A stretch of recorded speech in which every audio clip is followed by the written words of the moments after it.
Good morning, Dubai. This is the Lovin Dubai show with me, Casey. And me, Masa. It's Friday and we're going to go through the big trending stories. We're also going to have a celebration for India's Independence Day. Happy Independence Day, all watching. The top story of the day, UAE extradites China's most wanted criminal in an online fraud case. And 7,000 dirham compensation for UAE online scam victim. A hero aunt saves an Emirati child with a liver donation. And Dubai women react to the possible closure of iconic ladies club. And later on in the show, we're celebrating an amazing woman serving thousands of affordable meals every day through the food ATM. And today's rapid weather report, it's mostly sunny with temperatures ranging from 34 to 44 Celsius. It's sticky outside.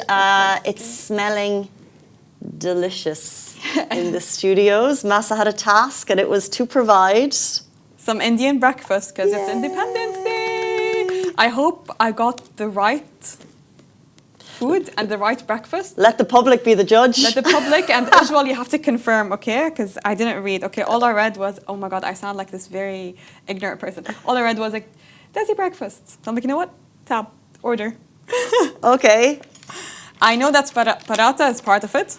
Ooh. Okay. I've already seen it. She's seen it. And I'm so sorry, but I don't know what this is called. Masa, what do you mean? But let's go all out. Why not? Oh my gosh. So are we dipping the paratha into what you've got in here? Or? Yes, you're dipping the paratha. This is omelette. Ooh. Oh, it's an omelette. And I'm not sure what this is. Omelette with chana masala. Omelette with chana masala. Ah, thank you. Thank you, Ujwal. Thank you, Ujwal. I went to Dubai Mall 2 nights ago Okay. and I had paratha. So there's this place called Clay Dubai, but they're doing paratha like they're mixing Indian dishes with like international. So you can get like paratha with avocado and tomato and basil. Wow. Or you can get a paratha burger. So I had the most insane Paratha burger? Yes. Was it soft like this? It was thicker, double patty, perfectly fried on both Wow. sides, with like cheese and beef Yum. and onion relish. It's delightful. Zahten. Are you gonna dip with me? I'm gonna have a little bit, yes. Any excuse for a delightful breakfast on the show.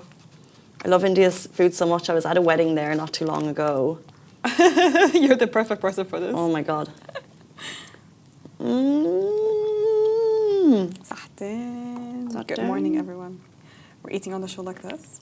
Oops. Guys, I'm horrible. Don't put me on the spot like this. We do have a spoon. You know what?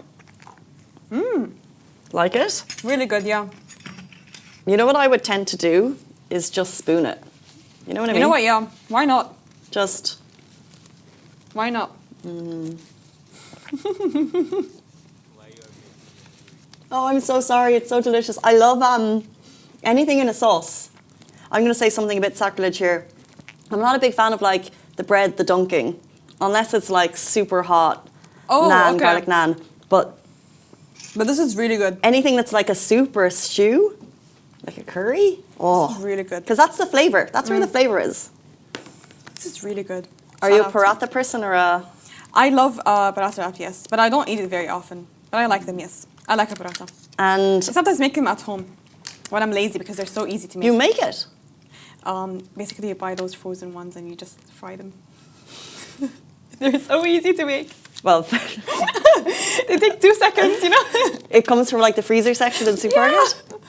There you go. You know, Yeah. there's little things that make you so happy in life. There's little things that make life easier, you know? Yeah. My sister does croissants, so frozen croissants into the oven, and you go into her kitchen in the morning, and I'm like, it smells Fresh like croissants. it smells like a chef's kitchen in here. But she's just gotten Marks and Spencer croissants, and it's a life hack for No, moms. it really is a life hack, by the way, okay? I am, you know, if it makes your life easier, do it. I'm so against those people that cook everything from start everything and cook You're everything against from fresh. them. Yeah, just make your life easy. Very strong. Okay? If you enter Spinneys, everything frozen, you can find everything frozen there. Everything. Super easy. Interesting. I'm gonna be such a good parent. You've gone for less sugar. Yeah. Is it good? I don't know why I'm struggling to open this. Stop making me open stuff on the show.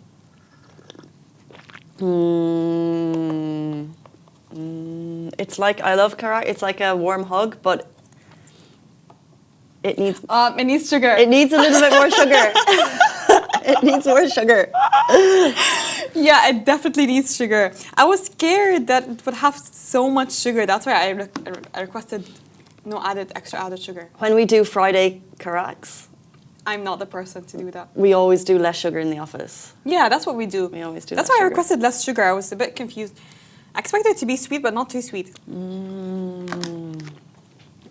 But I think this has 0 added sugar now. Yeah, it doesn't taste like there's any sugar in it. Yeah, we need to add sugar after this. I've touched the omelette now, so you won't be able to have any. No wait. Sahte. Delightful. Happy Independence Day, India. It feels like the city's busier because of all the celebrations. Yesterday, Yeah. Pakistan Independence Day, And the all the Burj videos. Khalifa lit up. Today's India, and it's going into the weekend.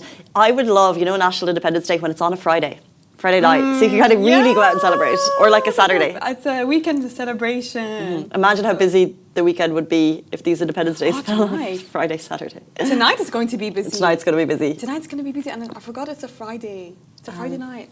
So enjoy your Anyways, time. Happy weekend, everyone. Happy weekend. You forgot it's a Friday? It's Friday. This week passed by so quickly. I agree. This Yeah. August is flying. Okay, top stories in the UAE. The UAE extradites China's most wanted in an online fraud case. The UAE has extradited one of China's most wanted fugitives after his arrest by Dubai police under an Interpol red notice. The Ministry of Interior officially handed him over to Chinese authorities. So the suspect is accused of leading a criminal network behind fraudulent gaming and gambling websites that generated millions of dollars in illegal profits, according to local reports. So we'd love to know more on this story, because what I'm unclear of is it because it's a gambling ring and that's illegal here in the UAE, or it was a fraudulent gambling ring where like you're putting in money into a website, you're thinking you're playing. It goes hand in hand, like a fraudulent and gambling. You think you're playing poker and you're not. But if you're, what I'm thinking? It's September. We have a lot of new people coming to the city at the moment. Yes, not a lot of people, I feel. Well, newer people are moving. Newer people, okay. Like all new teachers, a new batch of fresh teachers. People are coming back. Fresh off the boat. Yeah, and just like as a reminder that how strict the country takes gambling of all forms under federal law. If you participate, you could be looking up to 2 years imprisonment, fines from 20k, and they continue. And that's like online gambling, unauthorized lotteries, raffles, even at, you go to Dubai World Cup. Yeah. Horse racing, there's no gambling. No gambling, yes. It's completely prohibited. So they take acts like this extremely seriously, and that's why we saw the extradition of one of China's most high-profile fugitives. I want to see the Netflix. And how did they reach here? I mean, like, it's becoming international, that's why it makes sense.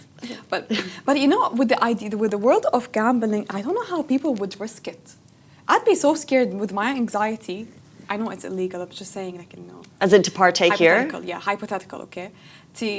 To join this and to be part of the world of gambling. It's my anxiety will never allow me to do that. Well, here, because it's illegal. Yeah, here it's illegal, but I mean, like, hypothetically. Do you mean because it's illegal here, you wouldn't? No, I feel like me as a person, like, I would never take part of the gambling. Yeah, me neither. But I do see how. I'm betting on the unknown, though. Betting on the unknown. But it's so prevalent in other countries. Yeah, it is. And it can be so damaging. So you might just think, oh, it's like a simple game, but it's very damaging to families. And I know families who've been affected by having people who are addicted to gambling. Exactly. And we're so lucky that we don't have these types of society and cultural programs, because we wouldn't take part, because we know the risks involved. So thank you for that strict regulation on gambling and all other sorts of nefarious activities. Let's jump into another story about a scam. So 7,000 dirhams compensation for UAE online scam victim. A UAE resident has won 7,000 dirhams in compensation after falling victim to an online payment scam.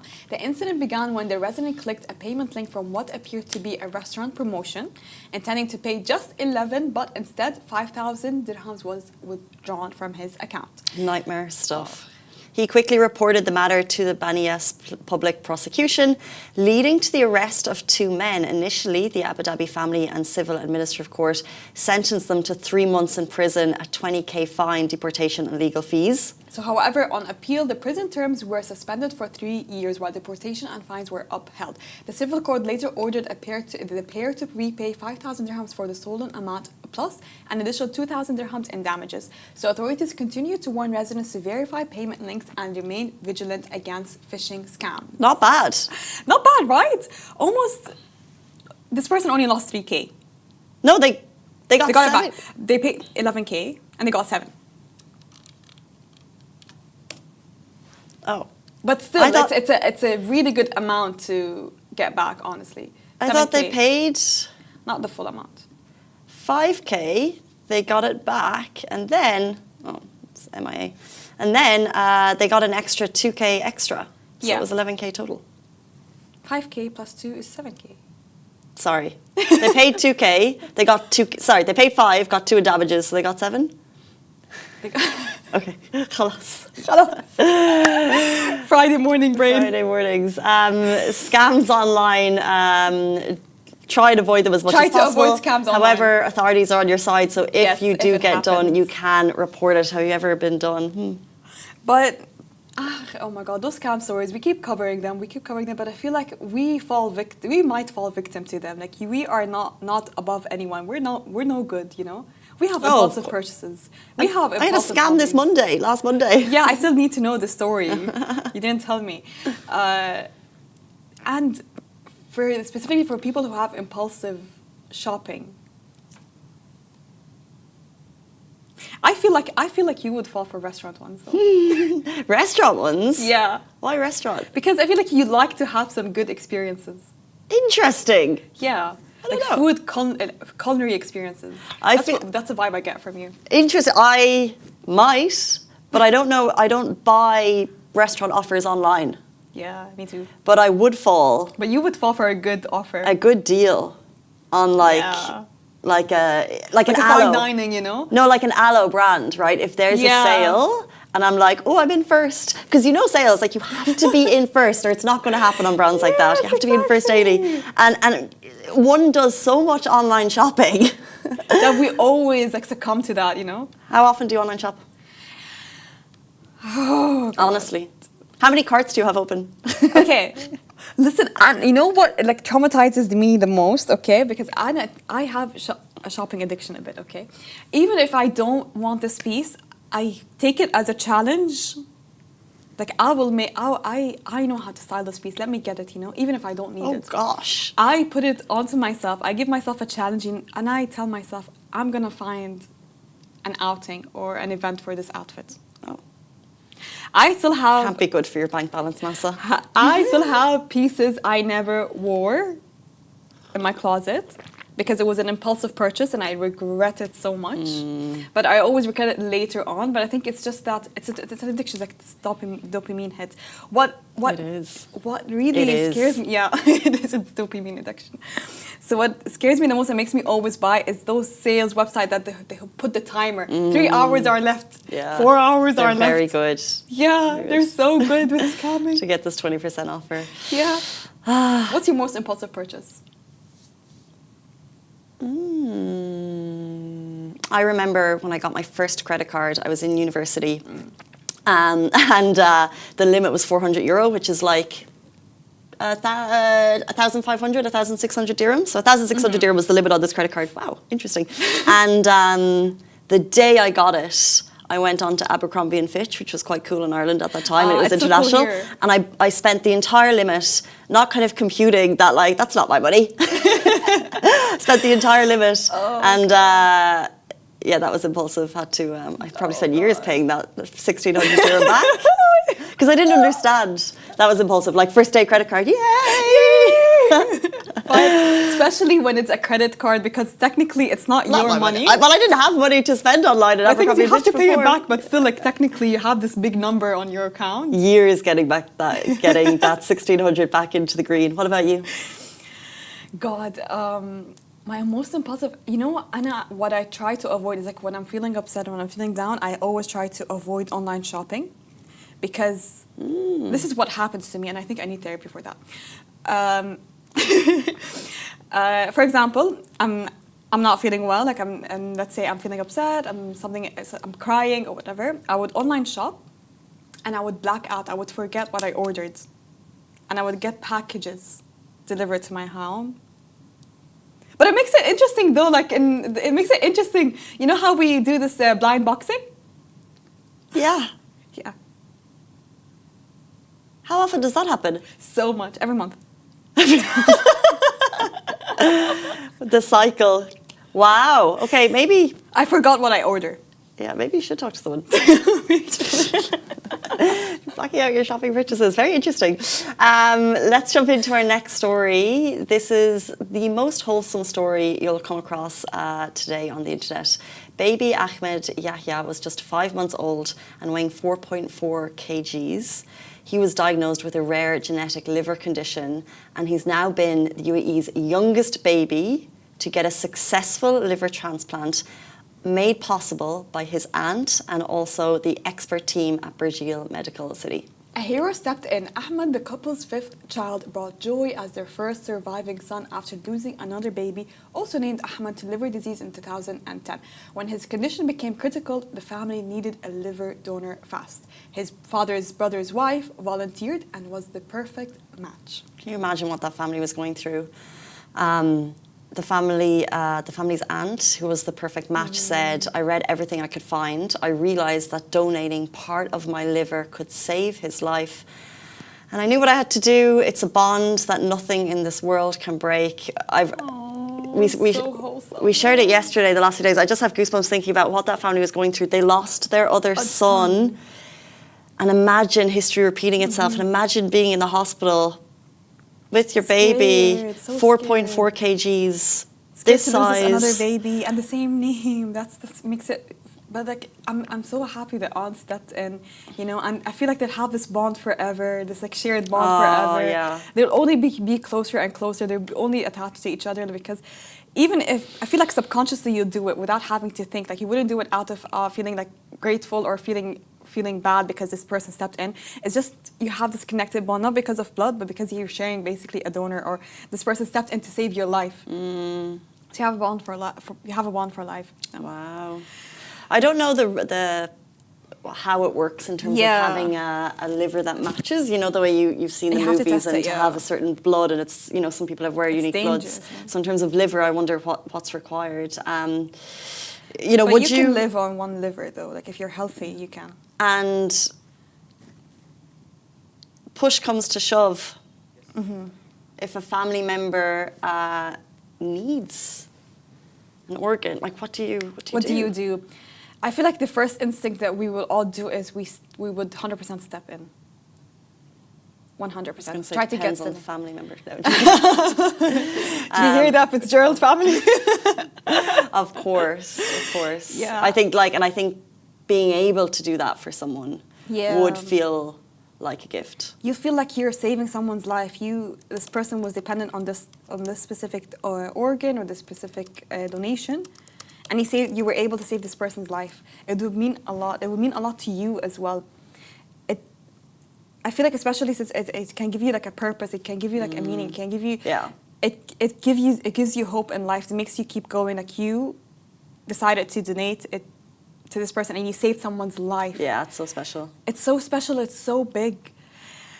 So I think the first instinct is that we'll all try to get tested and see if we're a match, if we can help a family. So that is such a happy story. We're so happy for that family, that baby Ahmed has come through the surgery, and we wish them all success, and thank you to that aunt. Let's jump into the next story. Dubai women react to possible closure of iconic ladies' club. Dubai women are sharing emotional tributes and memories online amid speculations that the Dubai Ladies Club in Jumeirah might be shutting down. So an Instagram page at Dubai Loyal Ladies has emerged as a hub for heartfelt posts calling the only ladies' club that felt like home. Opened in 2003, the club offers a private beach, gym, pool, spa and wellness spaces just for women. For over 20 years, it's been more than a venue. It's a safe space without judgment where women can relax, enjoy quality time with friends, work out and tan, and just spend time. So the possibility of closure has sparked disappointment and nostalgia, with many recalling how the club supported a unique culture of women empowering women in Dubai.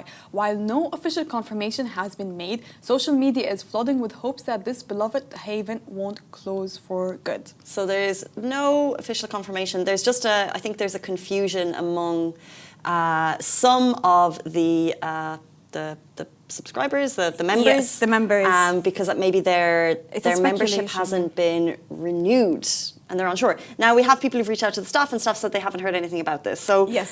But you're a member. I'm a member right now, currently, yes. Is it a new thing?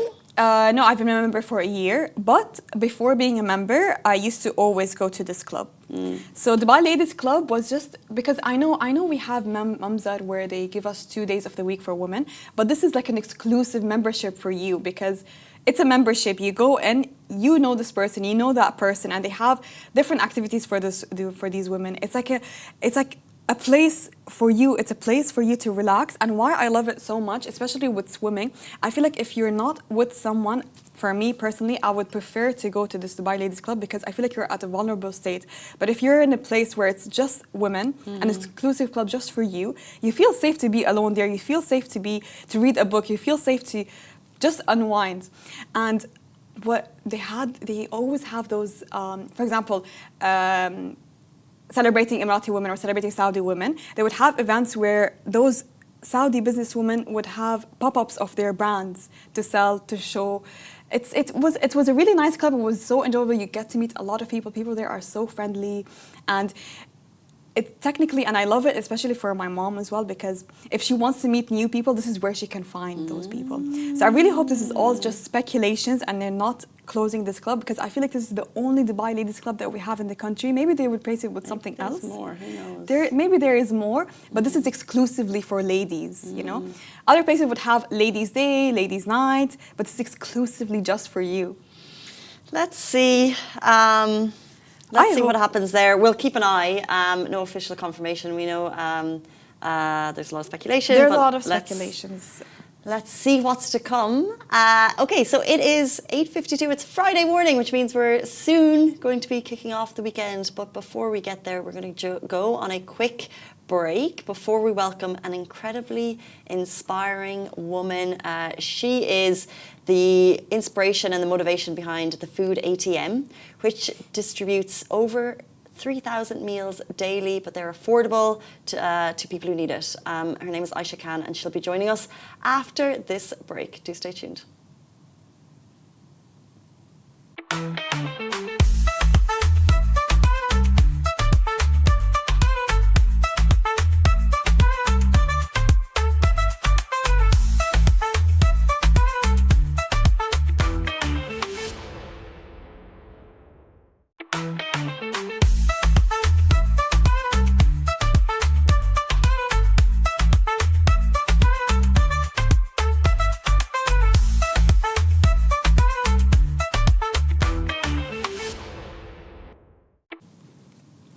Welcome back to the Lovin Dubai show. In honour of India's Independence Day, we have the inspiring founder of Food ATM. She's serving thousands of meals every day with prices as low as 3 dirham, proving that good food and compassion could go hand in hand. From her roots in Ahmedabad to making a difference in the UAE, welcome to the show. Welcome to the show. Thank you so much. It's such an honor. Ahmedabad, can we? Ahmedabad, yes. Ahmedabad.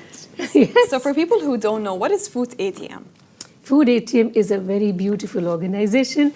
Now, alhamdulillah, based in almost all Emirates, 6 Emirates currently, serving affordable foods to all those who have small pockets. But yes, hunger strikes everybody. So everybody needs to eat good. Aisha, tell us about your story. When did you arrive in the UAE? It was almost end of 2005, early 2006. So it's a long journey, and that is also actually how the foundation of Food ATM began. That is where I actually began. It was a very small personal initiative, not as an organization, because I was working in Dubai for the government of Dubai. So that is how it started, where I used to love cooking, and I didn't know whom to feed all these too many, experimental foods, and I used to give it to those cleaners, drivers, gardeners of mine in the government sector where I used to work in Dubai. And they all were amazing human beings to appreciate. I really don't know what I used to cook, but I'm sure it was amazing. but they were so kind. They always used to say good about me and my recipes. Then later I realized, 2-3 months down the line, that I was playing a role in their lives. And these free foods from my side was saving around 60 meals for each individual in a month. And that amount used to go home to respective countries, India, Pakistan, Bangladesh, Sri Lanka, some of the Arab nations. And that touched me deep in my heart, that I wasn't doing it for them. I was just experimenting, different recipes because I loved cooking and I wanted a stress buster. Then I decided that let me try what is a proper meal. Let me cook a proper meal for an individual who's working really hard, much harder than me. I was sitting in cozy AC offices. They were on the streets. That's where I started learning what is a meal and then cooking proper meals for them, which I did for 12 years while inside the government sector. And after that, I got the courage to start an organization. 12 years in your kitchen, cooking proper meals. What was that process like? You get home from work and you start cooking, you're doing it on the weekends? Everybody has a different, something where you feel a stress buster. Like somebody likes to listen to music, somebody would like to dance. I love to cook. And not because I knew how to cook, I didn't know how to cook. And I wanted to cook. So that was my stress buster. So every day back from work, I would come and make some recipes. And then early in the morning, again, I would cook and take it to office. Later, it became that I would go from home to office with a lot of food and they would appreciate me. So those appreciations started, showering on me and taking away all the stress from the office. Then nothing was a challenge for me because I used to look forward to the appreciations. That is how it began. So what inspired you to expand it even more in the food ATM? Was there a specific memorable story or someone that was heavily dependent on you? When I started off, after 12 years of doing this as an experimental thing on many of my cleaners and drivers, I started having a bond with them. They would come and talk to me about how they achieved, like somebody have been able to pay an EMI back home. Somebody could buy a school bag for their children, a bicycle for his daughter. So they started connecting with me as if I'm a family member. I'm their own sister. They would talk to me. So that all started changing me as a human being somewhere within. When I completed 12 years of doing this, I became so confident. I walked up to the economic department. By then, I was working with the government municipality. So I said, let's make a food center where many Aishas can come and keep food and let anybody take the food because we have a career and we will be able to help the society. They said, nice, very good idea, but you can't do it like this because if something goes wrong, which Aisha to catch? Yeah, it's food after all. It could have contamination, it could have any issues. So if you want to do something like this, then you should have your own kitchen. Yeah. Otherwise, we can't let you do this. And that is where a complete IT professional had to become a complete cook or a food industry professional. I put in all whatever I had resources, made a food ATM, one kitchen. Of course, we began in Ajman. Then we expanded to Sharjah, then Abu Dhabi, Dubai, Ras Al Khaimah, Al Quwain, and now it's Fujairah in the making. So all Emirati. The very simple fact is when somebody is lower income and they know that food is available and affordable in Ajman, they would not travel from Abu Dhabi to Ajman just for that. So when they can't come to us, it's our duty to go to them. So where are you located in Dubai? How many meals are you making there daily? Dubai is a very beautiful story. Dubai is Muhaisana 3 and we did not know that we are neighbors to Dubai Taxi. We work in Dubai from 3 a.m. to 11 in the night and thousands of meals because Dubai Taxi alone is 18,000 people. And when we open the doors, there is free tea. At all food ATMs, there is free tea. When we opened the doors, it was so heartening to see so many taxis and taxi drivers coming. There's free tea happening and they were all so happy. As if, we were a godsend reply to their prayers. In fact, they are a godsend reply to us because it's blessings from 3 a.m. every day in Dubai. Aisha, so amazing. Thank you. So amazing. So what is your day in a life like now? It's like managing both a business with multiple locations and both the humanitarian side as well. See, as I was telling you, Dubai starts at 3 in the morning and ends by 11. And all the other Emirates would be like 4 a.m., 5 a.m., 6 a.m. So every 1 hour, one of the food ATM kitchen is opening. And of course, the morning begins with a phone call. And now I tell my boys, say something good in the morning, please. Not like, ma'am, there's no gas, there's water problem, there is turmeric, there's not garam masala, not there, rice is a problem. So I said, sometimes say something good in the mornings because my day starts with only your problems. But yes, that is how it is. Wow. You mentioned some kind of turmeric not available, water not running. What kind of are the biggest challenges you've seen as you've expanded?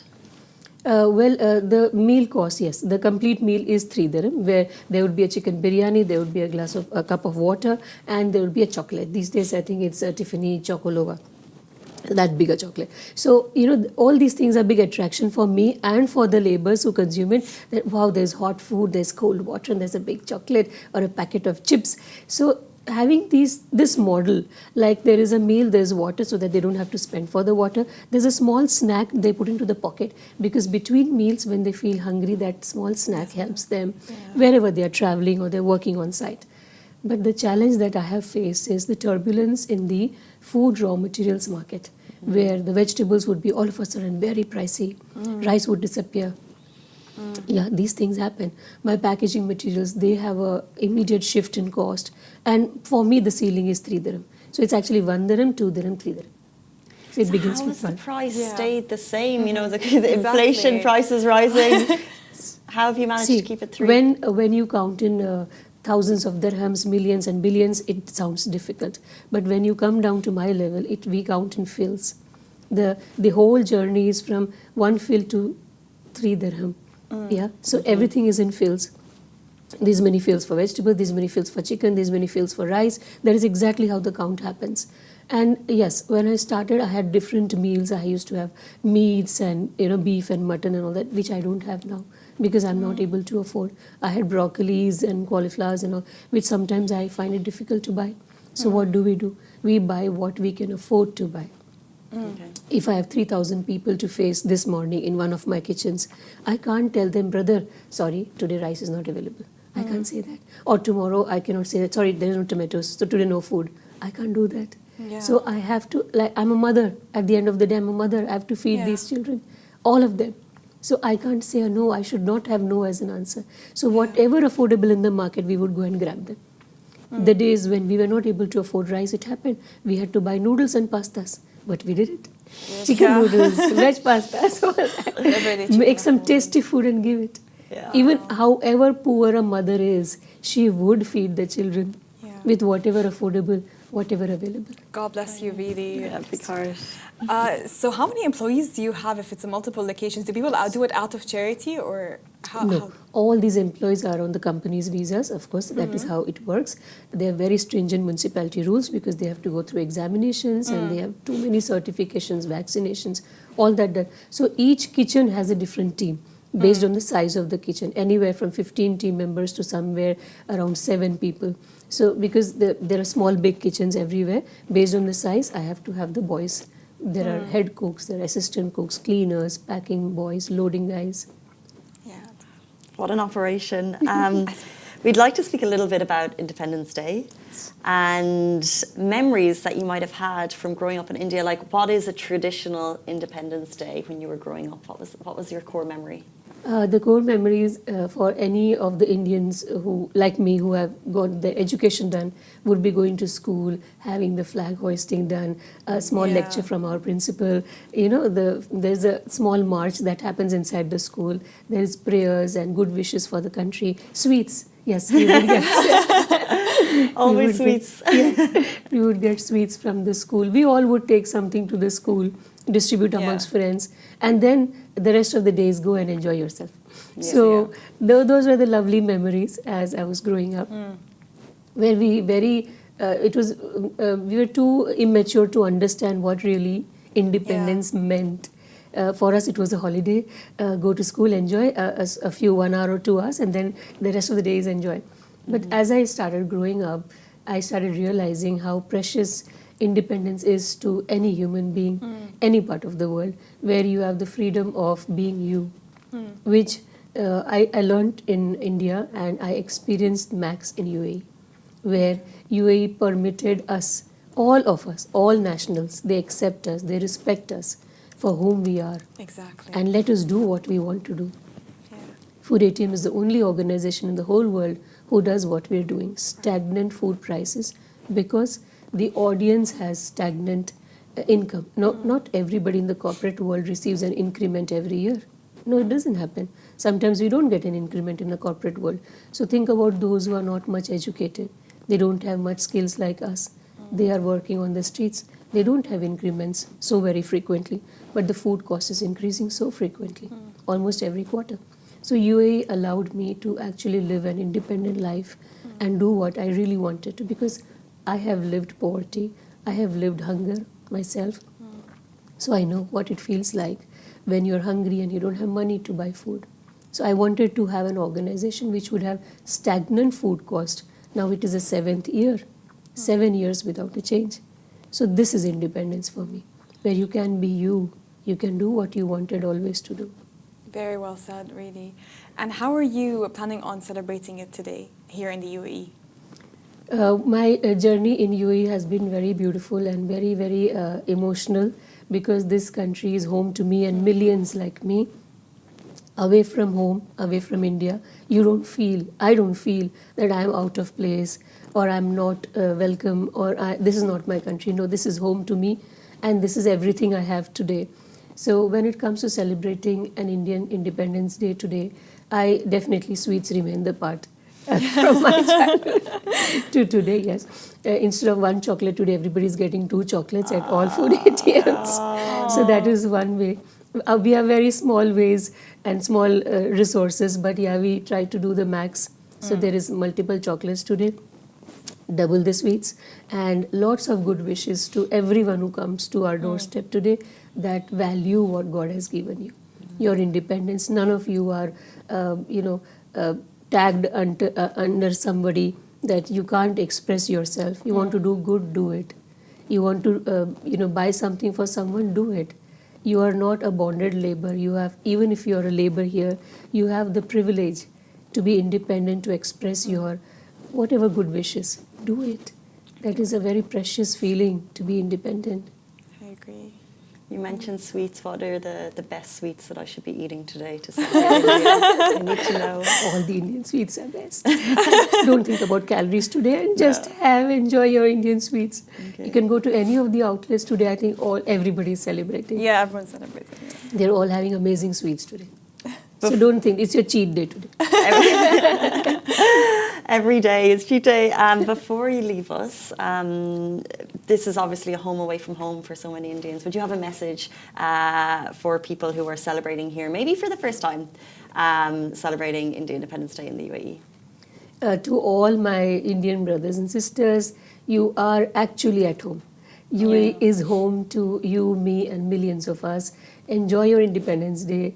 Enjoy the independence that you have and celebrate both the nations, India and UAE, because you're blessed. So well said. Thank you so much for coming in today, Aisha. I really appreciate it. Thank you, my dear. Thank you so much. Thank you, Masa. Thank you, Casey. What a beautiful and inspiring way to end the show, the Lovin Dubai show this week. We're back with you every single weekday morning, same time, same place. We'll see you then. Have a beautiful weekend. Bye-bye.